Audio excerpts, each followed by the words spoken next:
Hola nuevamente, vamos a hacer una pequeña demostración de los pigmentos que hacen parte de las estructuras foliares, en este caso de Nochebuena y de Espinaca.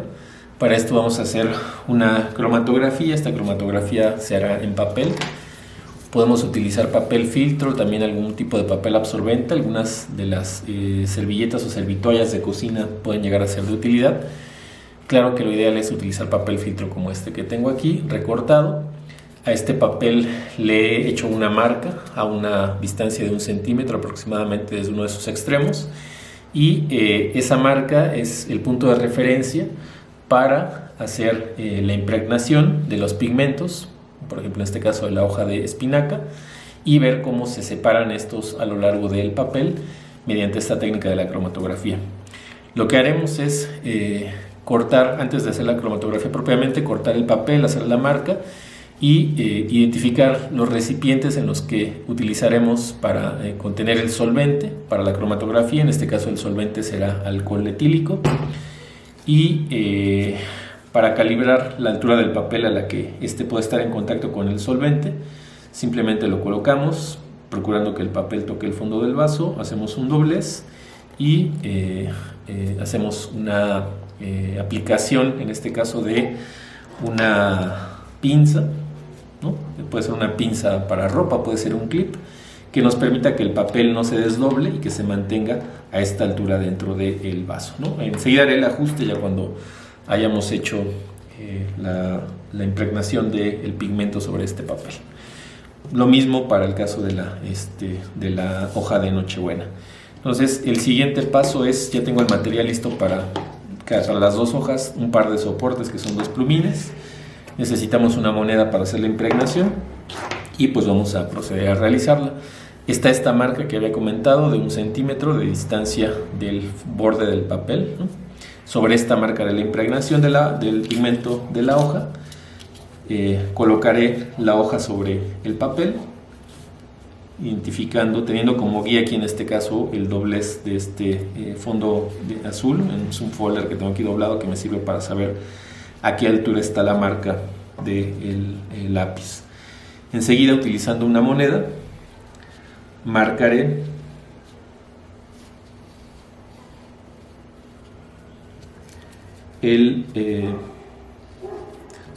sobre el sitio donde hice la señalización con el lápiz, marcaré los pigmentos de la hoja de espinaca. De este modo los pigmentos han quedado aquí impregnados. Lo mismo, retiro la hoja, lo mismo haré en el caso de la hoja de Nochebuena. Coloco la marca que hice con lápiz alineada con la línea de referencia del folder y enseguida, utilizando la moneda en otro extremo, haré la impregnación de los pigmentos. Esto se puede hacer también con pétalos de flores, ¿no? Con pétalos de flores de colores azules, morados, colores oscuros. Se puede obtener una buena separación y una identificación de varios pigmentos.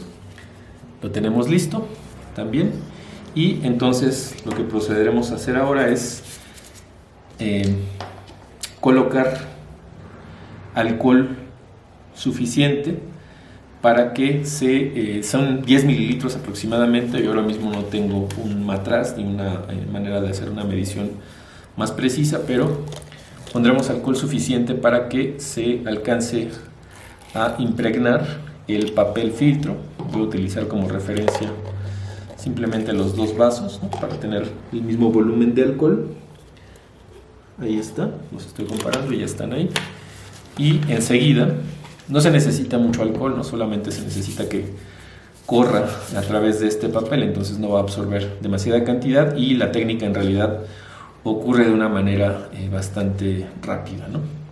Entonces voy a acomodar el papel que ya está impregnado y utilizaré las pinzas, mejor de este modo, para procurar que se mantenga el papel en contacto con el solvente, que en este caso es alcohol. Haré lo mismo para el caso de los pigmentos de hoja de Nochebuena. y ahora dejaré que transcurran 10 a 15 minutos para ver cómo se separan los pigmentos.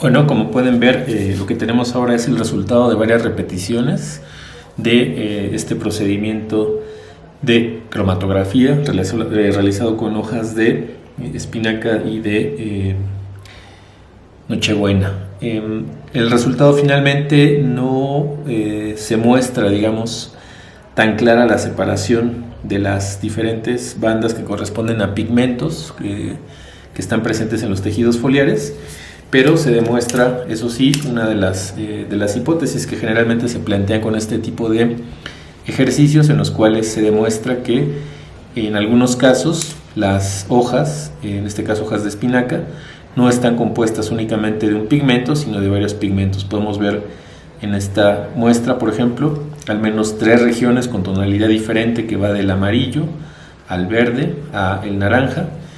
Esa misma evidencia se repite en este caso, solo que aquí se distingue un poco más claro una banda y otra banda que no se separa, dos diferentes pigmentos que no se distancian por completo. En este caso nuevamente se distingue, ¿no? Aquí es un poco más amplia la separación, y aquí no se alcanza a separar, a despegar el pigmento número 3 que está presente en los tejidos foliares de la espinaca. Este es el caso de un par de muestras con los pigmentos de la Nochebuena. Únicamente se alcanza a percibir un pigmento, ¿no? Que es el caso de la hipótesis contraria, ¿no?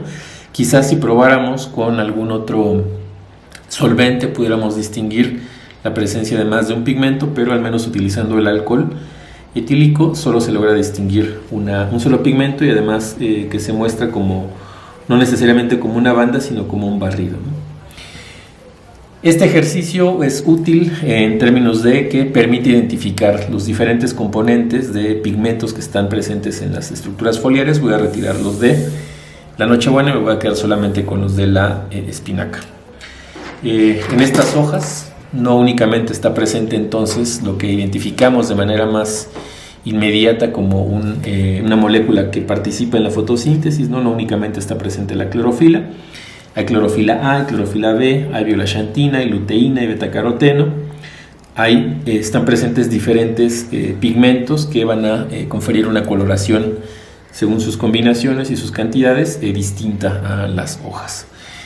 Este ejercicio también nos puede servir para identificar, utilizando algo que se llama factor de retención o RF, midiendo la distancia respecto a el punto de origen, como está marcado aquí, y la distancia a la cual migra cada uno de los pigmentos, así como la distancia hasta la que alcanza a migrar el solvente, identificar a qué pigmento teóricamente correspondería.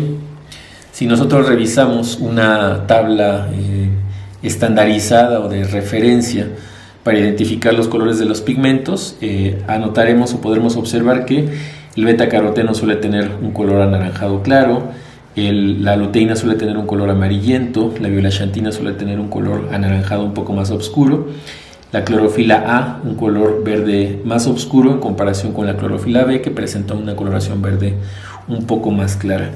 Quizás si utilizáramos otro tipo de papel filtro con un poco más de finura, ¿no? de una calidad distinta, podríamos, y utilizando otro solvente, tal vez acetona, podríamos separar y distinguir aquí la presencia de clorofila A y clorofila B. En este caso simplemente se alcanzan a distinguir 3 bandas, y estas bandas por la distancia podríamos identificarlas como correspondientes a, muy probablemente, clorofila a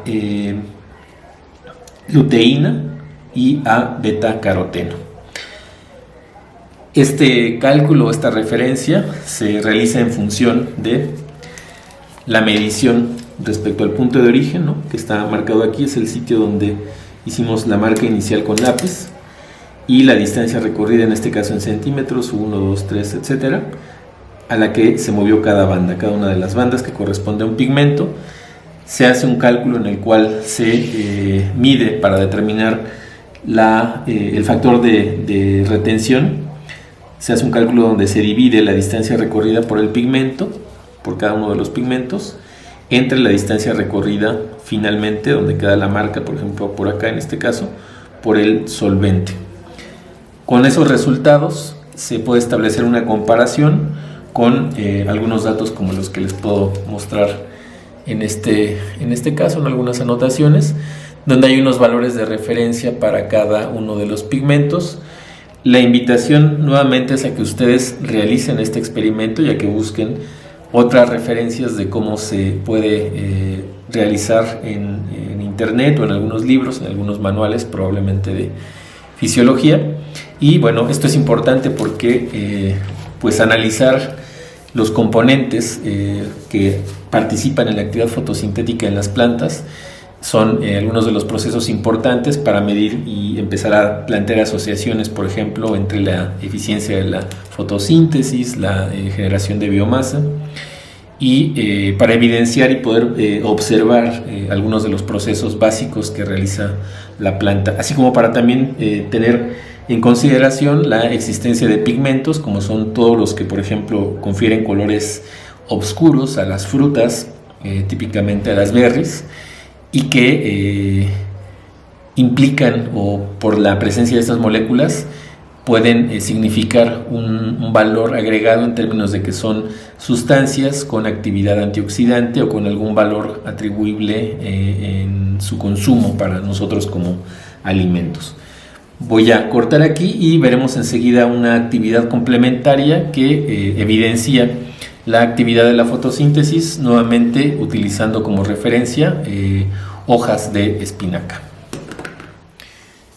Bien, pues como parte de las actividades que continuamos realizando de manera virtual, quisiera que observen y en la medida de lo posible realizaran este ejercicio. Es una práctica que nos permite observar de manera indirecta la actividad fotosintética de las plantas, en este caso de una hoja o a partir de una hoja de espinaca, así como la actividad respiratoria y la importancia del carbono como este elemento que es partícipe y necesario para producir esta reacción, ¿no?, en la cual la planta puede utilizar el carbono que está en el dióxido de carbono ambiental y convertirlo a través de un proceso bioquímico en biomasa, en los diferentes sustratos, en carbohidratos que utilizará para su biosíntesis. Vamos a hacer un pequeño entonces experimento, una demostración en la cual someteremos unos discos de hoja de espinaca, unos discos que obtendremos utilizando este sofisticado mecanismo que es una perforadora para obtener los discos y someterlos a dos condiciones hídricas que prepararemos aquí un par de soluciones, una con agua simple, con agua potable, y otra con agua, pero añadiendo una fuente de carbono. Esa fuente de carbono será nuevamente el bicarbonato que hemos utilizado para algunas otras actividades prácticas. Explicaré en adelante el procedimiento, y lo primero que vamos a hacer es obtener 10 discos, 10 unidades de la misma hoja de esta planta. Es una planta que fue cosechada recientemente, ha estado en hidratación, entonces la podemos utilizar. Preferentemente se debe utilizar una hoja fresca, entonces haré un corte simplemente en lo que hago la perforación de la hoja, la preparación de los discos. A lo que me refiero con eso es a utilizar este instrumento que generalmente se emplea para perforar papel, para poder obtener 10 discos de planta, 10 hojas como esta que vemos aquí, 10 segmentos, quiero decir, no 10 hojas, 10 segmentos circulares, para poder proceder a hacer la actividad práctica. Entonces, si me lo permiten, voy a hacer esto de una manera un poco más rápida y inicio el video nuevamente.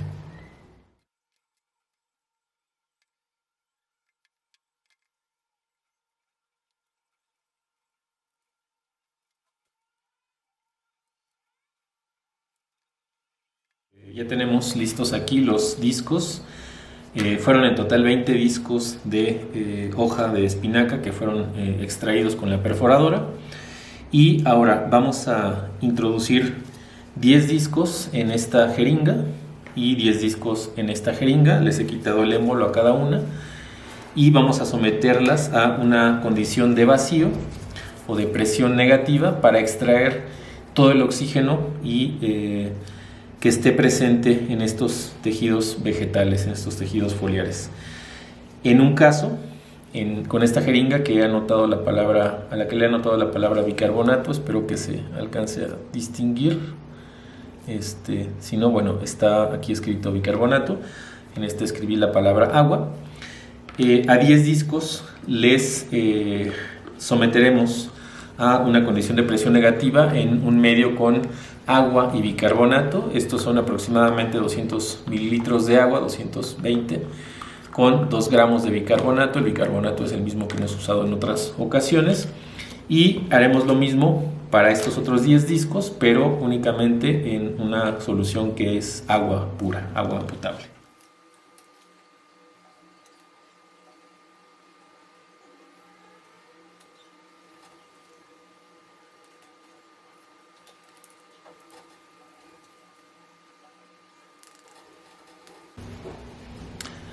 Retomamos, los discos de la hoja de espinaca ya están dentro de la jeringa, Lo que hay que hacer enseguida es, voy a empezar por la que va a llevar condiciones de la presión negativa con agua con bicarbonato.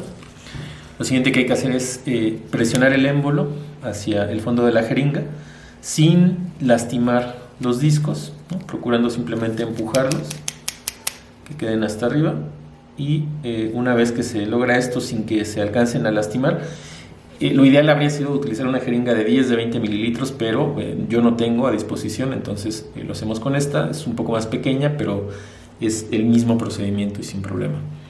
Lo que haremos enseguida es mezclar el agua que tiene el bicarbonato y una vez mezclado vamos a tomar 2.5 mililitros, esta jeringa es de 3, y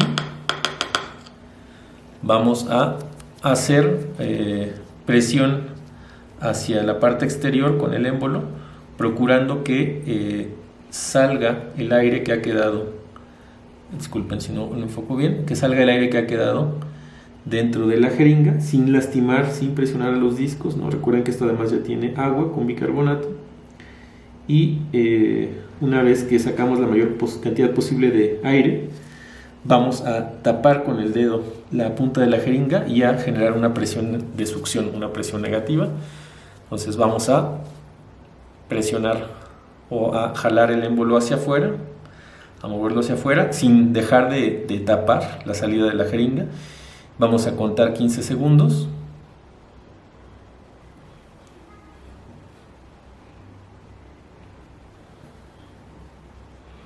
Destapamos. Se escuchó que había presión de succión y veremos qué es lo que ocurre ahora mismo. Podemos observar que todavía había un poco de aire dentro de la jeringa. Observamos también aquí ya que los discos de espinaca no necesariamente están flotando, hay unos que ya se encuentran más hacia abajo, más hacia dentro de la jeringa, y vamos a repetir el procedimiento. Tapamos la salida de la jeringa y volvemos a generar presión de succión o presión negativa. Contamos 15 segundos, 1, 2,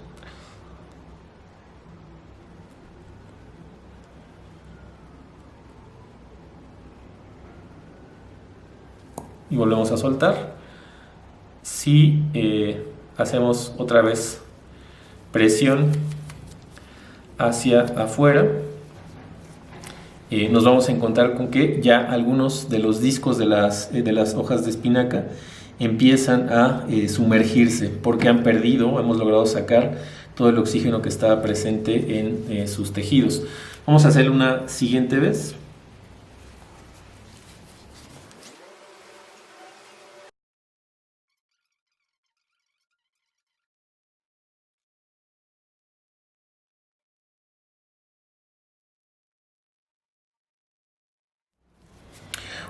Una vez que hemos extraído el oxígeno, vaciamos los discos a, en este caso, un recipiente con agua y bicarbonato de sodio. Vemos cómo se van al fondo y haremos unas mediciones donde cuantificaremos cada 5 minutos cuántos discos empiezan a emerger, y esto será una evidencia del uso de una fuente de carbono, que en este caso será el bicarbonato que está en este líquido, como un elemento, como uno de los materiales necesarios para realizar la fotosíntesis.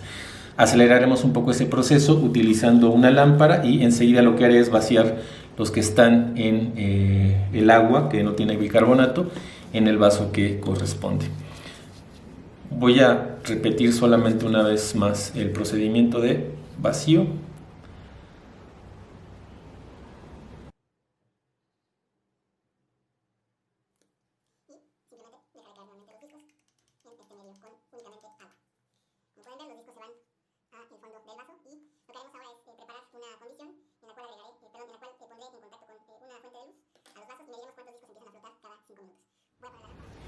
Bueno, ya tenemos aquí, simplemente voy a remover un poco, en este caso, la fuente que tiene bicarbonato, y acá también. Ya tenemos aquí los discos. Vamos a cuantificar. Me tardé aproximadamente eso, los 5 minutos en iniciar la puesta de la lámpara para acelerar un poco el proceso.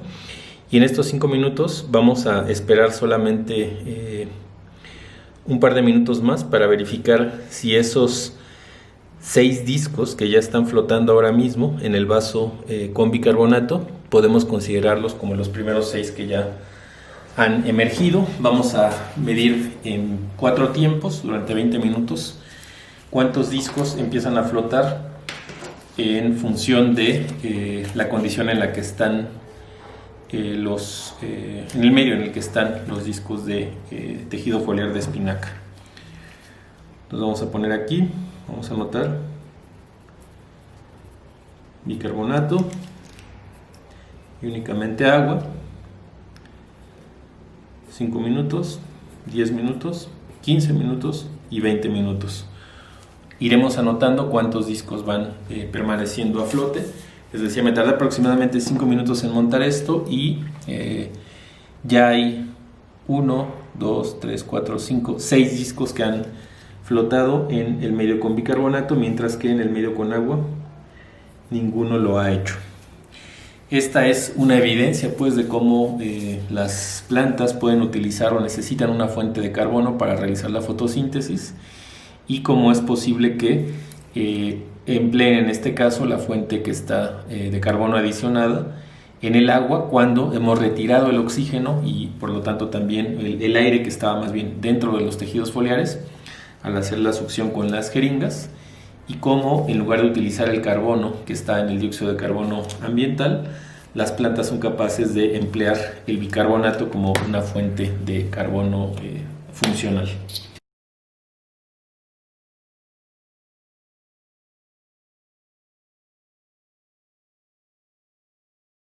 Pues hubo un pequeño inconveniente con la cámara y tuve que cortar la grabación. Ahora mismo han transcurrido ya más de 50 minutos. En el caso de las hojas o los discos que estaban en un medio con bicarbonato, con el bicarbonato como una fuente de carbono, todos los discos evidenciaron la actividad fotosintética, todos utilizaron el carbono que está en el bicarbonato y pudieron subir a la superficie. En el caso de los discos de las hojas de espinaca que estaban únicamente con agua, se elevó un disco y al cabo de los 50 minutos ese mismo disco volvió a descender. Es el que ahora mismo se ve un poco levantado al fondo del vaso. Ningún otro disco emergió. La siguiente etapa de esta práctica consiste en poner ahora en obscuridad y cuantificar cada 5 minutos cuántas hojas vuelven a sumergirse, en este caso pues únicamente para las que se encuentran en presencia de bicarbonato. En este cajón que ven voy a colocar las muestras con los discos de hoja de espinaca presentes en agua con bicarbonato. Agitaré un poco, las dejaré ahí. Aunque no se elevó ninguno ya de los discos con únicamente agua, también lo haré. Y las mantendré en obscuridad. Esto para evidenciar la respiración, y cada 5 minutos estaré abriendo y contando cuántos discos se han sumergido nuevamente. Este procedimiento lo haré durante 30 minutos. Bueno, ya transcurrieron más de 45 minutos y, como pueden observar, ninguna de las hojas ha caído, se ha sumergido.